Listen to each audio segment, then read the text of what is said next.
O'clock, and this is Sky News' special coverage from Westminster as the UK has voted to leave the European Union, prompting the Prime Minister David Cameron to announce his intention to resign.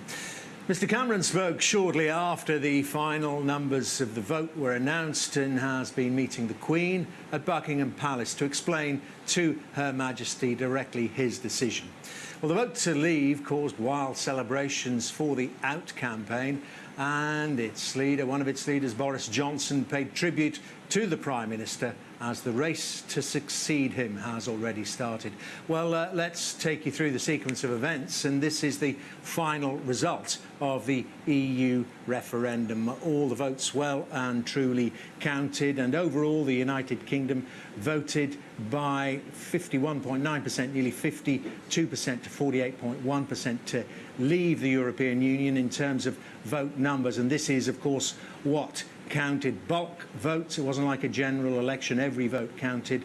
A margin of just over 1 million votes, 17.4 million in favour of leaving the European Union, and 1 million and a bit less from the in-camp, 16.1 million. Well, that result, David Cameron, of course, called that referendum.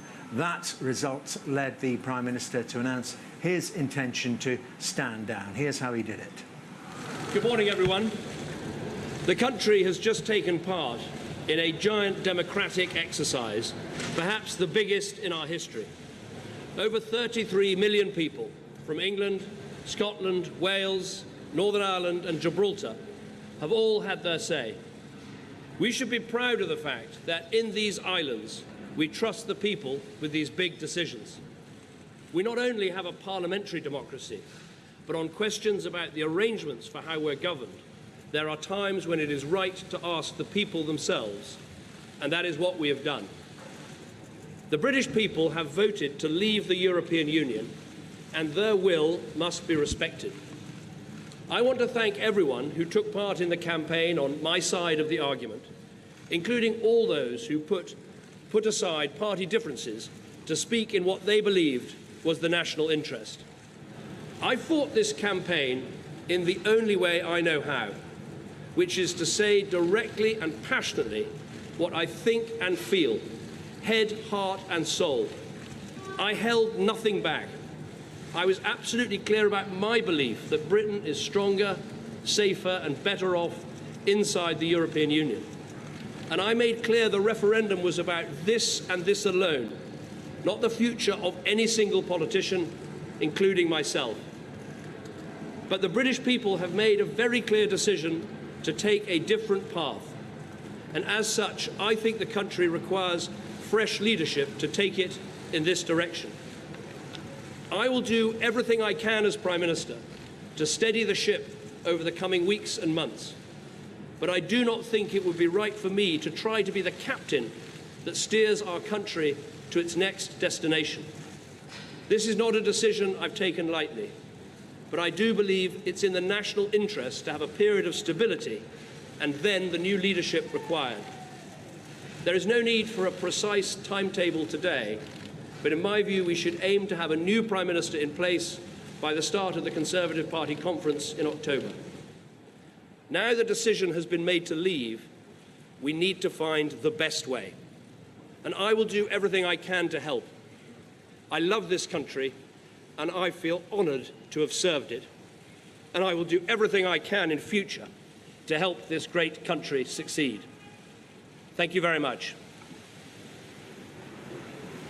Emotional Prime Minister there, accompanied by his wife Samantha. There he was a few hours ago, then returning inside number 10 before he went on to see Her Majesty the Queen. Well, let's go live there to Downing Street. Our political editor Faisal Islam is there, and some are saying it, you must be hearing it too, Faisal, that the Prime Minister's fundamental error was to call the referendum in the first place. Yes, that would be a moment to reflect on in hindsight, but he would argue, and others would argue, he wouldn't still be Prime Minister had he not called that referendum in the first place. Anyway, it helped him win that majority last year, that majority where he stood at that same podium just 13 months ago with the first Conservative majority for 22 years, I think it was. And yet, here we are, 13 months later, he has resigned or pre-announced his resignation for October. And yet, that is not even the most extraordinary thing today. Let me just quickly list the 5 things that have happened just in the past 2 or 3 hours. We have, of course, a Tory leadership contest, a potential Labour leadership contest, EU exit negotiations, Scotland preparing for a potential second independence referendum, and the backdrop of a market slump.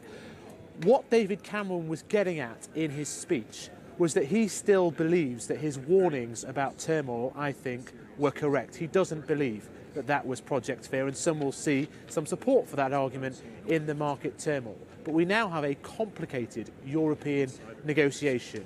Our partners in Europe are saying they want Britain to get on with it and do it quickly. Code for invoking Article 50. Boris Johnson's announced he's not going to invoke that 2-year Article 50. And then you have Scotland involving themselves via Nicola Sturgeon in that process of the UK leaving the United Kingdom. Nicola Sturgeon now feels she has a mandate to protect Scotland's membership of the single market with a backstop of another referendum. To deal with that, a new Prime Minister will have to do the job and have to be elected by the 150,000 members of the Conservative Party. And the favourite to do that is the person that led this Leave campaign to its shock victory, a shock to the people in Number 10, even at midnight this morning. And that is Boris Johnson. And he cut a sober, non-triumphalist figure, reaching out to the 48% of the UK that did not vote his way. Let's just listen to him and to Michael Gove. I believe we now have a glorious opportunity. We can pass our laws and set our taxes entirely according to the needs of the UK economy. We can control our own borders in a way that is not discriminatory, but fair and balanced, and take the wind out of the sails of the extremists and those who would play politics with immigration. Above all, we can find our voice in the world again, a voice that is commensurate with the 5th biggest economy on earth. Powerful, liberal, humane, an extraordinary force for good in the world. And the most precious thing this country has given our continent is the idea of parliamentary democracy. This Thursday, yesterday, I believe the British people have spoken up for democracy in Britain and across Europe. And I think we can be very proud of the result. Let's talk to our political correspondent, Darren McCaffrey, who listened to all that.